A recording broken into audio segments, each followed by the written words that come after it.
Salam anti korupsi.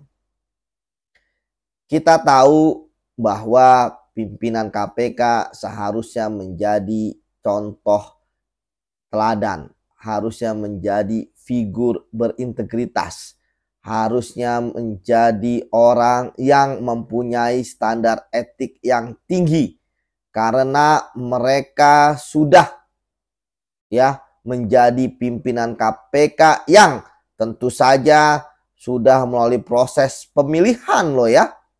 Bukan hanya diangkat, tetapi ada seleksinya.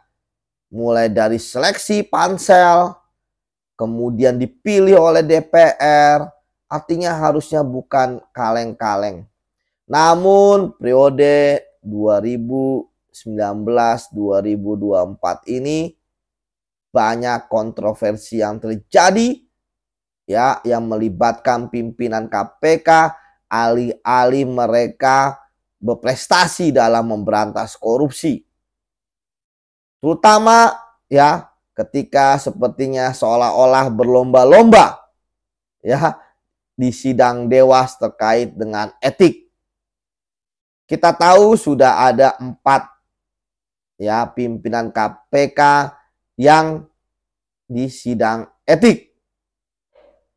Yang pertama, Firly Bahuri dulu terkait dengan helikopter kemudian kasus bertemu dengan pihak berperkara yang sanksi yang terakhir ini disuruh mengundurkan diri. Yang kemudian kedua, Lili Pintauli. Ada kasus yang pertama terkait dengan ikut campur di dalam kasus Tanjung Balai, wali kota Tanjung Balai, dan kemudian mengulang lagi di kasus terkait dengan tiket menonton Mandalika yang dia mengundurkan diri sebelum dimulainya proses sidang. Yang ketiga Johanis Tanak terkait dengan Kementerian ESDM, namun tidak ditemukan bukti yang cukup oleh Dewas untuk memvonis etik. Walaupun terjadi kontroversi ketika yang bersangkutan tidak mau menyerahkan handphonenya untuk diperiksa.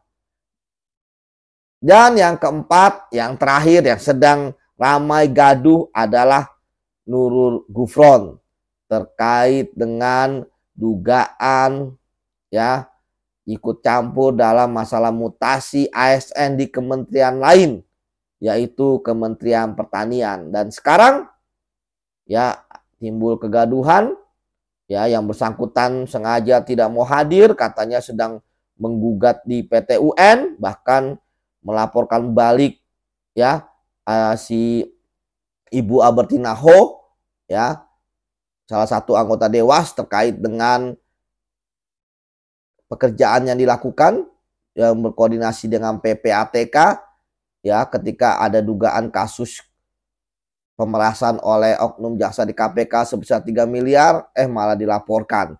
Namun seharusnya kalau Nurul Gufron berani silakan dia menggugat di PT UN ataupun JRDMA terkait dengan apapun itu melaporkan juga tidak masalah. Yang penting dia datang.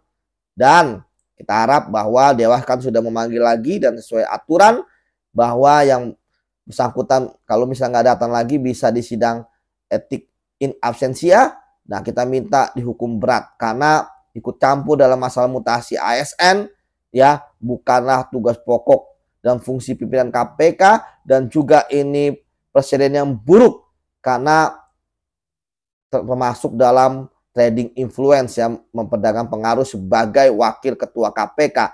Dan yang terakhir, yang tidak kalah penting adalah justru harusnya dia tidak ikut campur dalam masalah itu karena dia adalah pimpinan KPK. Terakhir, kita harap bahwa morat-maritnya KPK saat ini kalau tidak bisa dibilang hancur lebur, tentu kepercayaan masyarakat semakin menurun. Padahal KPK adalah kepercayaan masyarakat yang merupakan hal yang penting bagi KPK dalam memberantas korupsi.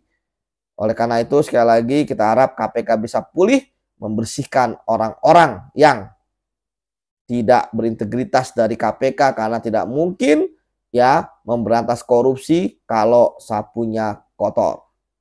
Salam anti korupsi.